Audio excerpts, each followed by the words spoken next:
Hello students, मैं Arvind sir आज आप लोगों के लिए बेसिक साइंस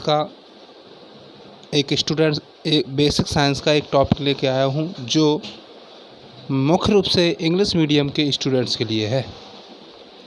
जो भी इंग्लिश मीडियम के स्टूडेंट्स हैं वो 9, 10, 11, 12 किसी भी क्लास के हों, वो जब इसका स्टडी करेंगे तो उनको ज़रूर ही बेनिफिट मिलेगा। बेसिक साइंस में सबसे पहले जो 10th के उद्देश्य से मैंने बनाया है, तो 10th में जो बेसिक साइंस में सबसे पहला टॉपिक केमिस्ट्री का है और वैसे वास्तव में भी जो सिलेबस है उसमें केमिस्ट्री पहला टॉपिक है 10th की बुक का। इसीलिए मैंने ये केमिस्ट्री को फर्स्ट टॉपिक के रूप में ऐड किया है। आज मैं केमिस्ट्री के बारे में बताने जा रहा हूँ। सबसे पहले केमिस्ट्री की definition. The chemistry is a branch of natural science in which the properties, composition and structure of the matter along with some other changes because of action and reaction are studied।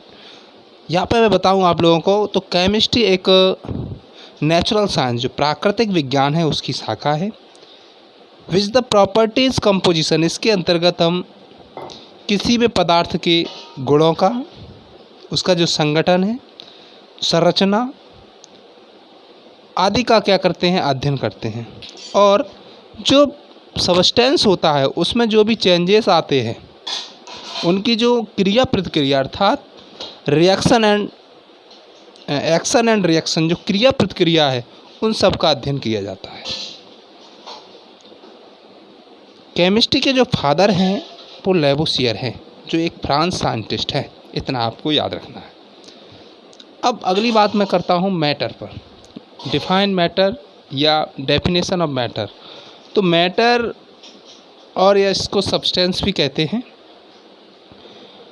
The matter is that substance, matter क्या एक substance है which occupies space has a definite mass, can exert pressures, can produce physical resistance, has the virtue of inertia, start, might be transformed through the energy। मैं यहाँ पे बात करूँ तो matter को सब्सटेंस भी कहते हैं जो ऑक्युपाइज स्पेस, जो क्या करता है, जगह को घेरता है। डेफिनेट, इसका एक निश्चित द्रव्यमान होता है और इसका एक निश्चित अपना प्रेशर होता है और फिजिकली इसका एक निश्चित रेजिस्टेंस होता है, प्रतिरोध देता है। कोई भी अगर बल लगाएंगे उसका विरोध करता है। वर्च्यू ऑफ इनर्शिया स्टेट्स में भी, और इसका कोई भी हम अगर अस्तित्व और इसकी स्टेट को चेंज करना चाहेंगे तो हमें बाहरी थ्रू द एनर्जी की आवश्यकता होती है। Types of matter.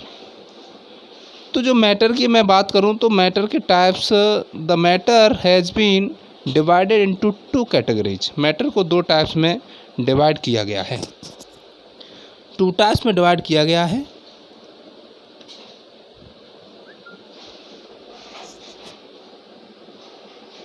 To type में मैटर डिवाइड किया गया है। इसमें जो पहला टाइप है on the basis of physical composition, भौतिक संगठन के आधार पर। On the basis of chemically composition, तो भौतिक और रसायन संगठन के आधार पर मैटर को 2 टाइप्स में डिवाइड किया गया है। पहला है, फर्स्ट है physical composition of the matter, physical यानी भौतिक संगठन के आधार पर पदार्थ का वर्गीकरण। On the basis of physical composition the matter is divided into 3 group. जो फिजिकल आधार पर, भौतिकी के आधार पर मैटर को 3 भागों में बांटा गया है, सॉलिड, लिक्विड एंड गैस। सबसे पहले यहाँ पे हम चर्चा करेंगे सॉलिड की। The solid is that state of a substance. Solid जो है एक पदार्थ की अवस्था है। Whose shape and volume both are definite. इसका जो शेप है, शेप यानी कि आकार, वॉल्यूम यानी कि आयतन, ये दोनों इसके कैसे होते हैं, डेफिनेट यानी कि निश्चित होते हैं। मान लीजिए एग्जाम्पल के तौर पर टेबल। अब कोई भी टेबल है उसका चौकोर है या वो कैसी है, सिलेंड्रिकल है, या जो भी उसका आकार है वो हमेशा कैसा रहता है, डेफिनेट रहता है, वो नो चेंज। बुक है, बुक का जो भी आकार है वो चेंज नहीं होगा। पेन है, जैसा आकार है वैसा ही रहेगा, उसमें कोई चेंजेज नहीं आते हैं। इस प्रकार हम सॉलिड को समझ सकते हैं। अगली हम बात करते हैं लिक्विड की।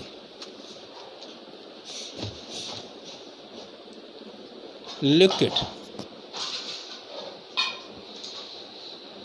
The liquid is that state of a substance. जो लिक्विड है ये पदार्थ की एक अवस्था है। हुज वॉल्यूम इज डेफिनिट, इसका आयतन निश्चित होता है। But shape is not definite, इसका जो आयतन तो निश्चित है, डेफिनिट है, एंड जो शेप होता है वो अनिश्चित है। शेप का बात करें आकार, जैसे वाटर है, वाटर को अगर बोतल में रख लेंगे तो बोतल जैसा हो जाएगा, उसको प्लेट में रख देंगे तो प्लेट जैसा हो जाएगा, कप में रख देंगे कप जैसा हो जाएगा। Milk, oil, wine, etc। तो यहाँ पर इनके जो शेप है वो डेफिनेट नहीं होते हैं, बल्कि वॉल्यूम डेफिनेट होते हैं। तो that state of a substance is liquid, तो वह स्टेट क्या कहलाएगी? लिक्विड कहलाएगी। जो थर्ड फिजिकली जो स्टेट्स है मैटर की वो है gas. The gas is a that state of the substance whose shape and size both are indefinite, यानी ऐसी वह अवस्था पदार्थ की जिसका आकार और आयतन दोनों इंडेफिनिट है, यानी अनिश्चित है। एग्जाम्पल एयर, अब एयर का कोई आकार नहीं है, जैसा गुब्बारे भर लो, लॉन्ग लंबा गुब्बारा है या गोल है, जैसे में भर लोगे वैसा आकार हो जाएगा। Hydrogen, nitrogen, oxygen, helium, neon, argon, कई गैसें हैं तो इनके क्या है अलग अलग, जैसा चाहेंगे वैसा आकार हो जाता है, वैसा आयतन हो जाता है। तो इस प्रकार हम बात कर सकते हैं। तो physically composition of the matter, 3 types के, सॉलिड, लिक्विड एंड गैस। अब मैं बात करता हूँ यहाँ पे chemical composition of the matter. On the basis of the chemical composition, matter is divided into groups, यानी यहाँ पे हम बात करेंगे बेसिस ऑफ केमिकल कंपोजिशन। जो मैटर है डिवाइडेड इनटू, ये भी 3 टाइप्स के हैं, एलिमेंट्स, कंपाउंड एंड मिक्सचर। सबसे फर्स्ट बात करूँगा मैं एलिमेंट्स की। The elements is that fundamental substance, ये क्या है? एक भौतिक पदार्थ है which can not be decomposed into 2 और मोर डिफरेंट कंपोनेंट, इसको 2 या 2 से अधिक विभिन्न भागों में नहीं बांटा जा सकता। ऐसा सब्सटेंस है, ऐसा पदार्थ है जिसको 2 या 2 से अधिक भागों में इसको डिवाइड नहीं कर सकते हैं। Which have different properties by any physical और केमिकल प्रोसेस, कोई भी भौतिक या रासायनिक क्रिया होती है उसमें इसके प्रत्येक जो भी एलिमेंट्स होता है उसका डिफरेंट क्या होता है? करैक्टर होता है। Example hydrogen, helium, nitrogen, oxygen, iron, sodium, etc। इस प्रकार एलिमेंट्स। अब टोटल एलिमेंट्स जो हैं वो 118 यानी 118 हैं। जो नेचुरल प्राकृतिक रूप से प्राप्त हुए हैं 92, और आर्टिफिशियल जिनको लैब में बनाया गया है वो 26 हैं। इस प्रकार 118 एलिमेंट्स हैं। एलिमेंट्स को भी 3 टाइप्स में यहाँ पर बांटा गया है, मेटल, सब मेटल और नॉन मेटल। मेटल 89, सब मेटल 7 और नॉन मेटल 22। इस प्रकार हम एलिमेंट्स के बारे में समझ सकते हैं। अगली बात करते हैं हम कंपाउंड की।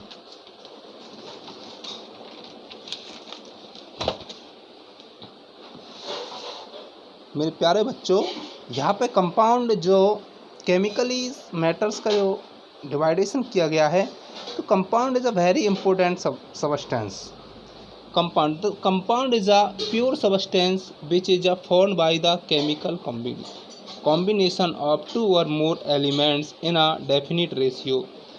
कंपाउंड जो हैं ये एक शुद्ध पदार्थ हैं, इनको केमिकली क्रिया के द्वारा जब 2 या अधिक एलिमेंट्स को आपस में एक निश्चित डेफिनेट रेशियो, निश्चित अनुपात में मिलाया जाता है, तो जो सब्सटेंस मेक होता है या प्रोड्यूस होता है, this is called compound। For example CO2, H2O, KMnO4, H2SO4। तो यहाँ पे मैं बात करूँगा डेफिनेट केमिकल फार्मूला। जितने भी फार्मूले हैं, CO2 हो, H2O, KMnO4 हो, या NaSCO3, Na2CO3, एनी फार्मूलाज जितने भी फॉर्मूले होंगे, फॉर्मूले फॉर्म में जो भी सब्सटेंस लिखे जाएंगे वो सभी क्या है, कंपाउंड्स हैं। कि इसका एक निश्चित पहचान है, आप लोगों के लिए बता रहा हूँ मैं, डेफिनेट केमिकल फॉर्मूला, एक निश्चित फॉर्मूला होता है। तीसरा है mixture. The mixture is an impure substance. देखो अभी कंपाउंड प्योर सब्सटेंस और मिक्सचर क्या है, इम्प्योर यानी एक अशुद्ध पदार्थ है। Which is a formed by combination of 2 और मोर pure elements by the means of a physical process and doesn't has any different ratio. ये कह रहे हैं कि दो या दो से अधिक पदार्थ किसी भी या तत्व हों, कोई भी किसी भी अनुपात में मिलकर के फिजिकली या रासायनिक रूप से जो भी पदार्थ बनाते हैं, कोई इनका निश्चित संगठन ना हो, वो मिक्सचर कहलाता है। जैसे एयर एक मिक्सचर है, ब्रास जो मिश्र धातु है, इसको एलॉय कहेंगे, या हम कहें मिश्र धातु है, 2 या 2 से अधिक धातुओं से मिलकर बनी है, 2 या 2 से अधिक मेटल है, स्टील, तो ये सब क्या है, मिक्सचर है। 2 टाइप्स ऑफ मिक्सचर भी 2 टाइप्स के हैं, होमोजीनियस मिक्सचर और heterogeneous mixture. Homogeneous mixture, the mixture in which the every part has the same composition and properties as that of component elements is called homogeneous। तो वह mixture जिसका every part में, प्रत्येक स्थान पर जो कंपोजिशन संगठन है और उसके गुण हैं, हर जगह पे कैसे होते हैं, समान होते हैं। For example sugar and water का जो सॉल्यूशन है, इलेक्ट्रोलाइसिस किया गया है, उसको विघटन कर दिया गया, घोल दिया गया शक्कर को, तो कहीं से भी आप उसका, हम जब कंपोजिशन चेक करेंगे तो सभी जगह जो रेशियो होगा शुगर एंड साल्ट का या सल्फेट का, वो कैसा आएगा, डेफिनेट आएगा। अगला है heterogeneous mixture. The mixture in which the every part has not the same composition. हुआ है मिक्सचर जिसके एवरी पार्ट का जो कंपोजिशन है वो निश्चित नहीं होता है, उसे हम क्या कहते हैं, हेट्रोजीनियस मिक्सचर कहते हैं। और प्रॉपर्टी भी इसकी at the it's component elements called heterogeneous mixture, जिसकी प्रॉपर्टीज़ भी प्रत्येक, अगर हम बात करें जगह पर देखेंगे क्या होता है, भिन्न भिन्न होती है। For example mixture of iron and sulphur, ये 2 सब्सटेंस या को एलिमेंट्स को हमने जब मिलाया, आयरन और सल्फर को, तो इनका जो संगठन होगा प्रत्येक जगह पे अलग अलग होगा। या सिलिका एंड साल्ट को जब मिलाएंगे तो इनका अलग अलग आएगा। फॉर एग्जांपल हम देख भी सकते हैं, जैसे घर में जब लाइम वाटर है यानी चूना पानी है, तो उसमें क्या होता है, जो लाइम होता है वो तली में बैठ जाता है और वाटर ऊपर रहता है। तो इस प्रकार ये हेट्रोजीनियस मिक्सचर है। ओके, धन्यवाद स्टूडेंट्स। और आपके लिए मैं जो जूम ऐप पर live class English medium 10th class की मंडे से 10 AM पे स्टार्ट हो रही है, आप लोग ज्वाइन करें। धन्यवाद।